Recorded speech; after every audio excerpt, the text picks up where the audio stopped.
ابو صالح سمان نے خبر دی اور انہیں حضرت ابو ہریرہ رضی اللہ عنہ نے کہ رسول اللہ صلی اللہ علیہ وسلم نے فرمایا، ایک عمرے کے بعد دوسرا عمرہ دونوں کے درمیان گناہوں کا کفارہ ہے، اور حج مبرور کی جزا جنت کے سوا اور کچھ نہیں ہے۔ صحیح بخاری حدیث نمبر 1773۔ ابن جریج نے خبر دی کہ اکرمہ بن خالد نے حضرت ابن عمر رضی اللہ عنہ سے حج سے پہلے عمرہ کرنے کے بارے میں پوچھا تو انہوں نے کہا کہ کوئی حرج نہیں۔ اکرمہ نے کہا، حضرت ابن عمر رضی اللہ عنہ نے بتلایا کہ نبی کریم صلی اللہ علیہ وسلم نے حج کرنے سے پہلے عمرہ ہی کیا تھا۔ اور ابراہیم بن سعد نے محمد بن اسحاق سے بیان کیا، ان سے اکرمہ بن خالد نے بیان کیا کہ میں نے حضرت عبداللہ بن عمر رضی اللہ عنہ سے پوچھا، پھر یہی حدیث بیان کی۔ صحیح بخاری حدیث نمبر 1774۔ مجاہد نے بیان کیا کہ میں اور عروہ بنت زبیر مسجد نبوی میں داخل ہوئے، وہاں عبداللہ بن عمر رضی اللہ عنہ حضرت عائشہ رضی اللہ عنہا کے حجرے کے پاس بیٹھے ہوئے تھے۔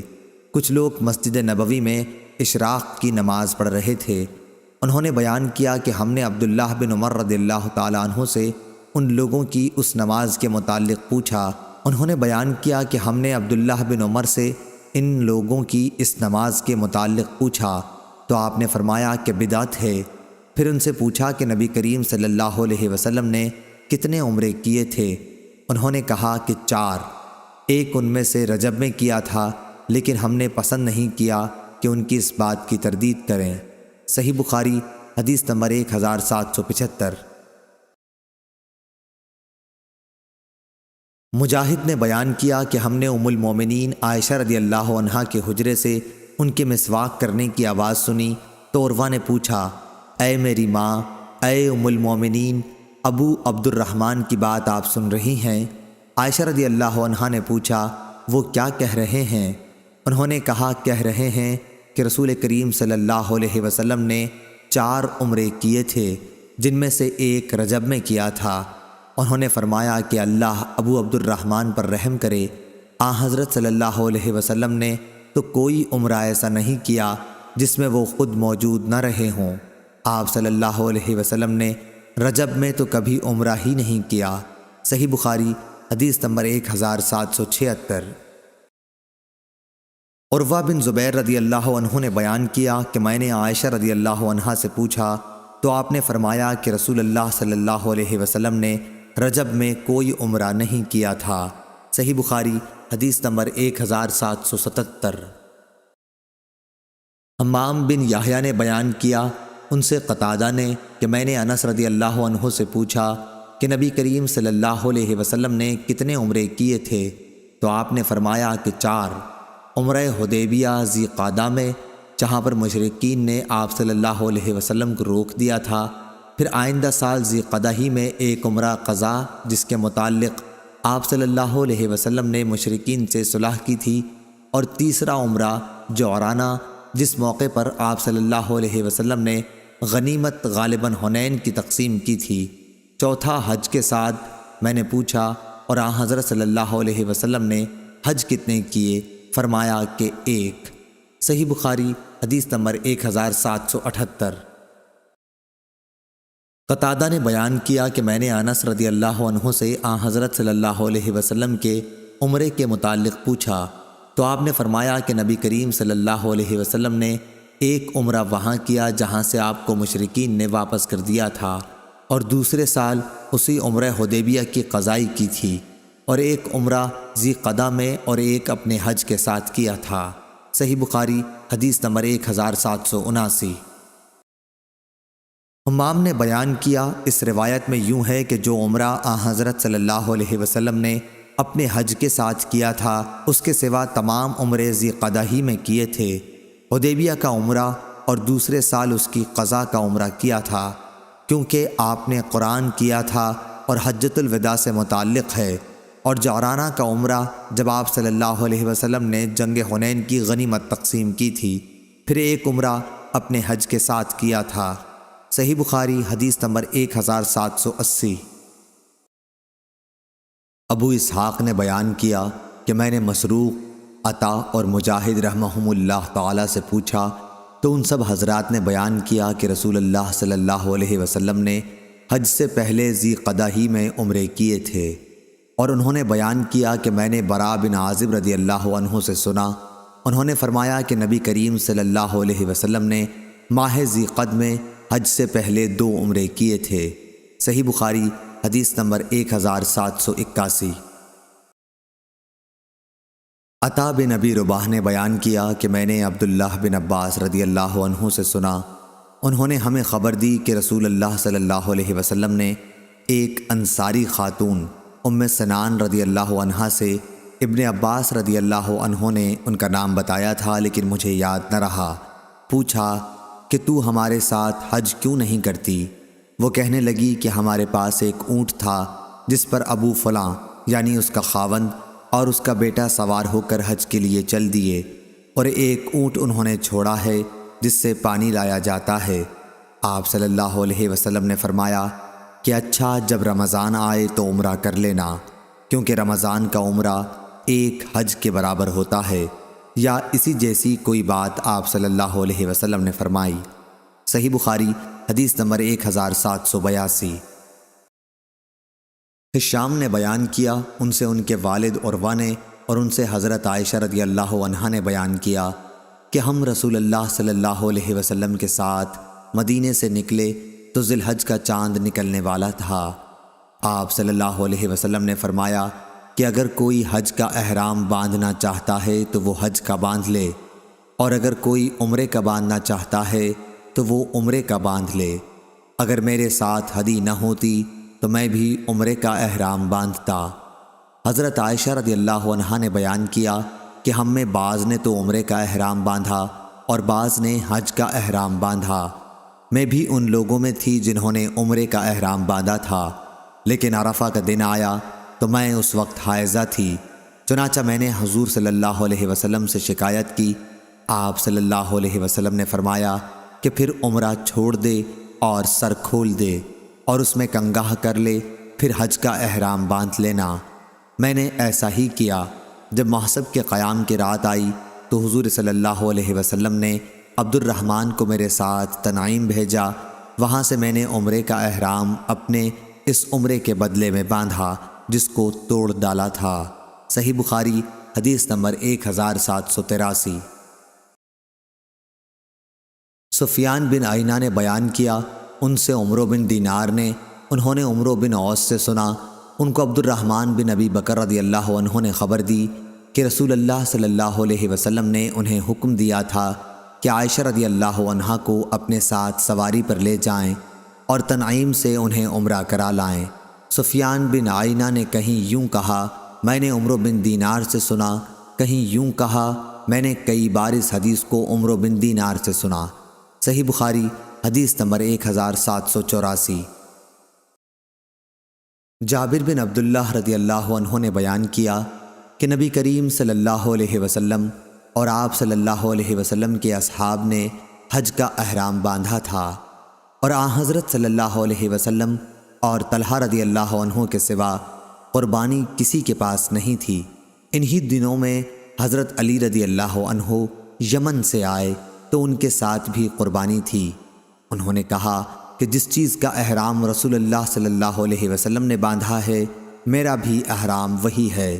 حضرت صلی اللہ علیہ وسلم نے اپنے اصحاب رضی اللہ عنہم کو مکے میں پہنچ کر اس کی اجازت دے دی تھی کہ اپنے حج کو عمرے میں تبدیل کر دیں اور بیت اللہ کا طواف اور صفا مروہ کی سعی کر کے بال ترشوا لیں اور احرام کھول دیں، لیکن وہ لوگ ایسا نہ کریں جن کے ساتھ قربانی ہو۔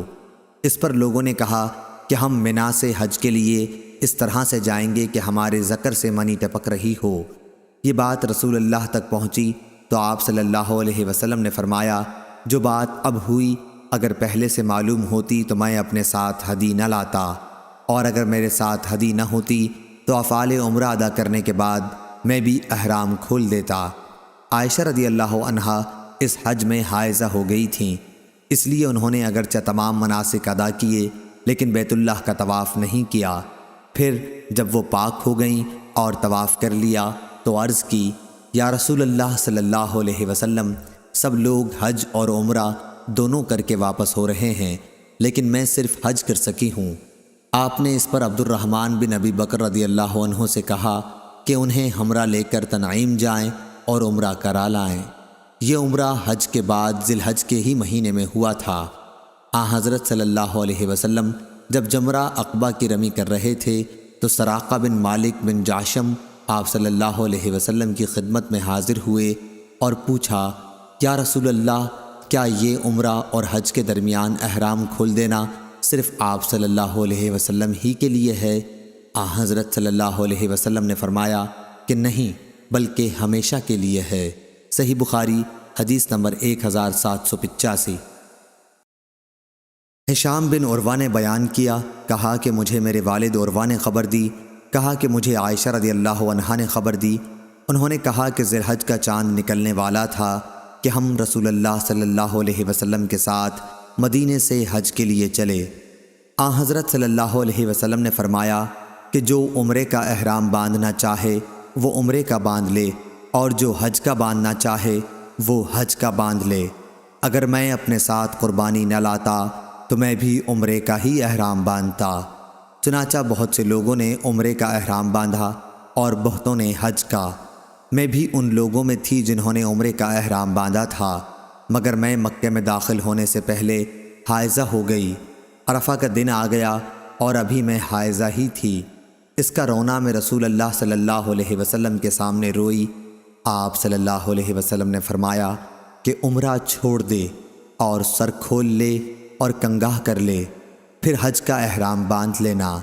چنانچہ میں نے ایسا ہی کیا۔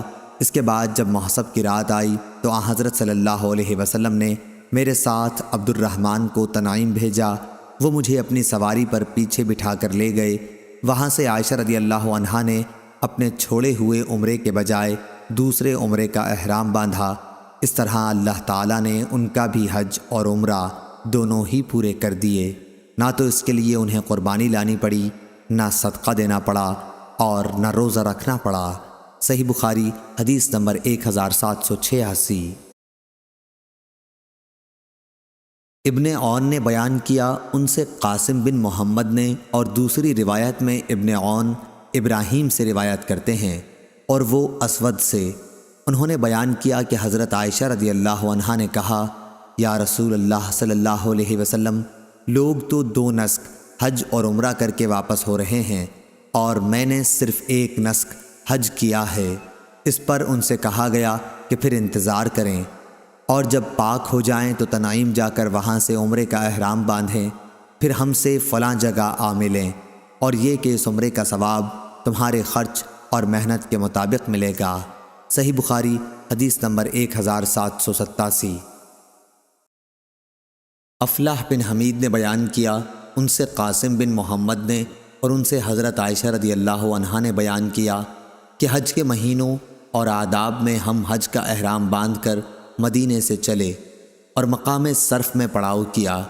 نبی کریم صلی اللہ علیہ وسلم نے اپنے اصحاب سے فرمایا کہ جس کے ساتھ قربانی نہ ہو اور وہ چاہے کہ اپنے حج کے احرام کو عمرے سے بدل دے تو وہ ایسا کر سکتا ہے، لیکن جس کے ساتھ قربانی ہے وہ ایسا نہیں کر سکتا۔ نبی کریم صلی اللہ علیہ وسلم اور آپ کے بعض مقدور والوں کے ساتھ قربانی تھی، اس لیے ان کا احرام صرف عمرے کا نہیں رہا۔ پھر نبی کریم صلی اللہ علیہ وسلم میرے یہاں تشریف لائے تو میں رو رہی تھی۔ آپ صلی اللہ علیہ وسلم نے دریافت فرمایا کہ رو کیوں رہی ہو؟ میں نے کہا، آپ صلی اللہ علیہ وسلم نے اپنے اصحاب سے جو کچھ فرمایا میں سن رہی تھی، اب تو میرا عمرہ ہو گیا۔ آپ صلی اللہ علیہ وسلم نے پوچھا، کیا بات ہوئی؟ میں نے کہا کہ میں نماز نہیں پڑھ سکتی حیض کی وجہ سے۔ حضرت صلی اللہ علیہ وسلم نے اس پر فرمایا کہ کوئی حرج نہیں، تو بھی آدم کی بیٹیوں میں سے ایک ہے، اور جو ان سب کے مقدر میں لکھا ہے وہی تمہارا بھی مقدر ہے۔ اب حج کا احرام باندھ لے، شاید اللہ تعالیٰ تمہیں عمرہ بھی نصیب کرے۔ عائشہ رضی اللہ عنہا نے بیان کیا کہ میں نے حج کا احرام باندھ لیا۔ پھر جب ہم حج سے فارغ ہو کر اور منا سے نکل کر محسب میں اترے تو حضرت صلی اللہ علیہ وسلم نے عبد الرحمن کو بلایا اور ان سے کہا کہ اپنی بہن کو حد حرم سے باہر لے جا، تنعیم تاکہ وہ وہاں سے عمرے کا احرام باندھ لیں، پھر طواف و سعی کرو، ہم تمہارا انتظار یہیں کریں گے۔ ہم آدھی رات کو آپ کی خدمت میں پہنچے تو آپ صلی اللہ علیہ وسلم نے پوچھا، کیا آپ فارغ ہو گئے؟ میں نے کہا ہاں۔ حضرت صلی اللہ علیہ وسلم نے اس کے بعد اپنے اصحاب میں کوچ کا اعلان کر دیا۔ بیت اللہ کا طواف وداع کرنے والے لوگ صبح کی نماز سے پہلے ہی روانہ ہو گئے اور مدینہ کی طرف چل دیے۔ صحیح بخاری حدیث نمبر 1788۔ صفوان بن یالی بن امیہ نے بیان کیا، ان سے ان کے والد نے کہ نبی کریم صلی اللہ علیہ وسلم جعرانہ میں تھے تو آپ صلی اللہ علیہ وسلم کی خدمت میں ایک شخص حاضر ہوا، جبہ پہنے ہوئے اور اس پر خلوق یا زردی کا نشان تھا۔ اس نے پوچھا، مجھے اپنے عمرے میں آپ کس طرح کرنے کا حکم دیتے ہیں؟ اس پر اللہ تعالیٰ نے نبی کریم صلی اللہ علیہ وسلم پر وحی نازل کی اور آپ صلی اللہ علیہ وسلم پر کپڑا ڈال دیا گیا۔ میری بڑی آرزو تھی کہ جب حضور صلی اللہ علیہ وسلم پر وحی نازل ہو رہی ہو تو میں آپ صلی اللہ علیہ وسلم کو دیکھوں۔ عمر رضی اللہ عنہ نے فرمایا، یہاں آؤ۔ نبی کریم صلی اللہ علیہ وسلم پر جب وحی نازل ہو رہی ہو اس وقت تم حضور صلی اللہ علیہ وسلم کو دیکھنے کے آرزو مند ہو؟ میں نے کہا ہاں۔ انہوں نے کپڑے کا کنارہ اٹھایا اور میں نے اس میں سے آپ صلی اللہ علیہ وسلم کو دیکھا۔ آپ زور زور سے خراٹے لے رہے تھے۔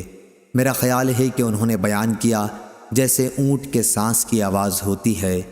پھر جب وحی اترنی بند ہوئی تو آپ صلی اللہ علیہ وسلم نے فرمایا کہ پوچھنے والا کہاں ہے جو عمرے کا حال پوچھتا تھا؟ اپنا جبہ اتار دے، خلوق کے اثر کو دھو ڈال اور زعفران کی زردی صاف کر لے، اور جس طرح حج میں کرتے ہو اسی طرح اس میں بھی کرو۔ صحیح بخاری حدیث نمبر 1789۔ امام مالک نے خبر دی، انہیں ہشام بن عروہ نے، انہیں ان کے والد عروہ بن زبیر نے، کہ میں نے نبی کریم صلی اللہ علیہ وسلم کی زوجہ مطہرہ عائشہ صدیقہ رضی اللہ عنہا سے پوچھا، جبکہ ابھی میں نوعمر تھا، کہ اللہ تعالیٰ کا ارشاد ہے صفا اور مروہ دونوں اللہ تعالیٰ کی نشانیاں ہیں، اس لیے جو شخص بیت اللہ کا حج یا عمرہ کرے اس کے لیے ان کی سعی کرنے میں کوئی گناہ نہیں۔ اس لیے میں سمجھتا ہوں کہ اگر کوئی ان کی سعی نہ کرے تو اس پر کوئی گناہ نہ ہوگا۔ یہ سن کر حضرت عائشہ صدیقہ رضی اللہ عنہا نے فرمایا کہ ہرگز نہیں، اگر مطلب یہ ہوتا جیسا کہ تم بتا رہے ہو پھر تو ان کی سعی نہ کرنے میں واقعی کوئی حرج نہیں تھا، لیکن یہ آیت تو انصار کے بارے میں نازل ہوئی ہے جو منات بت کے نام کا احرام باندھتے تھے جو قدید کے مقابل میں رکھا ہوا تھا۔ وہ صفا اور مروہ کی سعی کو اچھا نہیں سمجھتے تھے۔ جب اسلام آیا تو انہوں نے رسول اللہ صلی اللہ علیہ وسلم سے اس کے بارے میں پوچھا، اور اس پر اللہ تعالیٰ نے یہ آیت نازل فرمائی کہ صفا اور مروہ دونوں اللہ تعالیٰ کی نشانیاں ہیں، اس لیے جو شخص بیت اللہ کا حج یا عمرہ کرے اس کے لیے ان کی سعی کرنے میں کوئی گناہ نہیں۔ سفیان اور ابو معاویہ نے ہشام سے یہ زیادتی نکالی ہے کہ جو کوئی صفا مروہ کا پھیرا نہ کرے تو اللہ اس کا حج اور عمرہ پورا نہ کرے گا۔ صحیح بخاری حدیث نمبر 1790۔ اسحاق بن ابراہیم نے بیان کیا، ان سے جریر نے، ان سے اسماعیل نے، ان سے عبداللہ بن ابی اوفی نے بیان کیا کہ رسول اللہ صلی اللہ علیہ وسلم نے عمرہ بھی کیا اور ہم نے بھی آپ کے ساتھ عمرہ کیا۔ چنانچہ جب آپ مکے میں داخل ہوئے تو آپ صلی اللہ علیہ وسلم نے پہلے بیت اللہ کا طواف کیا اور آپ کے ساتھ ہم نے بھی طواف کیا، پھر صفا اور مروہ آئے اور ہم بھی آپ کے ساتھ آئے۔ ہم آپ کی مکے والوں سے حفاظت کر رہے تھے کہ کہیں کوئی کافر تیر نہ چلا دے۔ میرے ایک ساتھی نے ابن ابی اوفا سے پوچھا، کیا حضرت صلی اللہ علیہ وسلم کعبے میں اندر داخل ہوئے تھے؟ انہوں نے فرمایا کہ نہیں۔ صحیح بخاری حدیث نمبر 1791۔ کہا، انہوں نے پھر پوچھا، کیا حضرت صلی اللہ علیہ وسلم نے حضرت خدیجہ رضی اللہ عنہا کے متعلق کیا کچھ فرمایا تھا؟ انہوں نے بیان کیا کہ آپ صلی اللہ علیہ وسلم نے فرمایا تھا، خدیجہ رضی اللہ عنہا کو جنت میں ایک موتی کے گھر کی بشارت ہو جس میں نہ کسی قسم کا شور و غل ہوگا نہ کوئی تکلیف ہوگی۔ صحیح بخاری حدیث نمبر 1792۔ عمرو بن دینار نے کہا کہ ہم نے ابن عمر رضی اللہ عنہ سے ایک ایسے شخص کے بارے میں دریافت کیا جو عمرے کے لیے بیت اللہ کا طواف تو کرتا ہے لیکن صفا اور مروہ کی سعی نہیں کرتا، کیا وہ صرف بیت اللہ کے طواف کے بعد اپنی بیوی سے ہم بستر ہو سکتا ہے؟ انہوں نے اس کا جواب یہ دیا کہ نبی کریم صلی اللہ علیہ وسلم مکہ تشریف لائے اور آپ صلی اللہ علیہ وسلم نے بیت اللہ کا 7 چکروں کے ساتھ طواف کیا، پھر مقام ابراہیم کے قریب 2 رکعت نماز پڑھی، اس کے بعد صفا اور مروہ کی 7 مرتبہ سعی کی، اور رسول اللہ صلی اللہ علیہ وسلم کی زندگی تمہارے لیے بہترین نمونہ ہے۔ صحیح بخاری حدیث نمبر 1793۔ انہوں نے بیان کیا کہ ہم نے جابر بن عبداللہ رضی اللہ عنہ سے بھی اس کے متعلق سوال کیا تو آپ نے فرمایا صفا اور مروہ کی سعی سے پہلے اپنی بیوی کے قریب بھی نہ جانا چاہیے۔ صحیح بخاری حدیث نمبر 1794۔ ابو موسیٰ اشعری نے بیان کیا، انہوں نے بیان کیا کہ میں نبی کریم صلی اللہ علیہ وسلم کی خدمت میں بطحا میں حاضر ہوا، آپ صلی اللہ علیہ وسلم وہاں حج کے لیے جاتے ہوئے اترے ہوئے تھے۔ آپ صلی اللہ علیہ وسلم نے دریافت فرمایا کہ کیا تمہارا حج ہی کا ارادہ ہے؟ میں نے کہا جی ہاں۔ آپ صلی اللہ علیہ وسلم نے پوچھا اور احرام کس چیز کا باندھا ہے؟ میں نے کہا میں نے اسی کا احرام باندھا ہے جس کا نبی کریم صلی اللہ علیہ وسلم نے احرام باندھا ہو۔ آپ صلی اللہ علیہ وسلم نے فرمایا تو نے اچھا کیا، اب بیت اللہ کا طواف اور صفا اور مروہ کی سعی کر لے، پھر احرام کھول ڈال۔ چنانچہ میں نے بیت اللہ کا طواف کیا اور صفا اور مروہ کی سعی، پھر میں بنو قیس کی ایک عورت کے پاس آیا اور انہوں نے میرے سر کی جوئیں نکالیں، اس کے بعد میں نے حج کا احرام باندھا۔ میں حضرت صلی اللہ علیہ وسلم کی وفات کے بعد اسی کے مطابق لوگوں کو مسئلہ بتایا کرتا تھا۔ جب عمر رضی اللہ عنہ کی خلافت کا دور آیا تو آپ صلی اللہ علیہ وسلم نے فرمایا کہ ہمیں کتاب اللہ پر عمل کرنا چاہیے کہ اس میں ہمیں حج اور عمرہ پورا کرنے کا حکم ہوا ہے، اور رسول اللہ صلی اللہ علیہ وسلم کی سنت پر عمل کرنا چاہیے کہ اس وقت آپ نے احرام نہیں کھولا تھا جب تک ہدی کی قربانی نہیں ہو گئی تھی، لہٰذا ہدی ساتھ لانے والوں کے واسطے ایسا ہی کرنے کا حکم ہے۔ صحیح بخاری حدیث نمبر 1795۔ عمروں نے خبر دی انہیں ابو الاسود نے کہ اسماء بنت ابی بکر رضی اللہ عنہا کے غلام عبداللہ نے ان سے بیان کیا، انہوں نے اسماء رضی اللہ عنہا سے سنا تھا، وہ جب بھی حجون پہاڑ سے ہو کر گزرتیں تو یہ کہتیں رحمتیں نازل ہوں اللہ کی محمد صلی اللہ علیہ وسلم پر۔ ہم نے آپ صلی اللہ علیہ وسلم کے ساتھ یہی قیام کیا تھا، ان دنوں ہمارے سامان بہت ہلکے پھلکے تھے، سواریاں اور زاد راہ کی بھی کمی تھی۔ میں نے، میری بہن عائشہ رضی اللہ عنہا نے، زبیر اور فلاں فلاں رحمہ اللہ نے عمرہ کیا، اور جب بیت اللہ کا طواف کر چکے تو صفا اور مروہ کی سعی کے بعد ہم حلال ہو گئے۔ حج کا احرام ہم نے شام کو باندھا تھا۔ صحیح بخاری حدیث نمبر 1796۔ امام مالک نے خبر دی انہیں نافع نے اور انہیں حضرت عبداللہ بن عمر رضی اللہ عنہ نے کہ رسول اللہ صلی اللہ علیہ وسلم جب کسی غزوہ یا حج و عمرے سے واپس ہوتے تو جب بھی کسی بلند جگہ چڑھاؤ ہوتا تو 3 مرتبہ اللہ اکبر کہتے اور یہ دعا پڑھتے، اللہ کے سوا کوئی معبود نہیں، وہ اکیلا ہے، اس کا کوئی شریک نہیں، ملک اسی کا ہے اور حمد اسی کے لیے ہے، وہ ہر چیز پر قادر ہے، ہم واپس ہو رہے ہیں توبہ کرتے ہوئے، عبادت کرتے ہوئے، اپنے رب کے حضور سجدہ کرتے ہوئے اور اس کی حمد کرتے ہوئے۔ اللہ نے اپنا وعدہ سچا کر دکھایا، اپنے بندے کی مدد کی اور سارے لشکر کو تنہا شکست دے دی۔ فتح مکہ کی طرف اشارہ ہے۔ صحیح بخاری حدیث نمبر 1797۔ خالد نے بیان کیا ان سے اکرمہ نے اور ان سے ابن عباس رضی اللہ عنہ نے بیان کیا کہ جب نبی کریم صلی اللہ علیہ وسلم مکہ تشریف لائے تو بنو عبد المطلب کے چند بچوں نے آپ صلی اللہ علیہ وسلم کا استقبال کیا۔ آپ صلی اللہ علیہ وسلم نے ایک بچے کو اپنی سواری کے آگے بٹھا لیا اور دوسرے کو پیچھے۔ صحیح بخاری حدیث نمبر 1798۔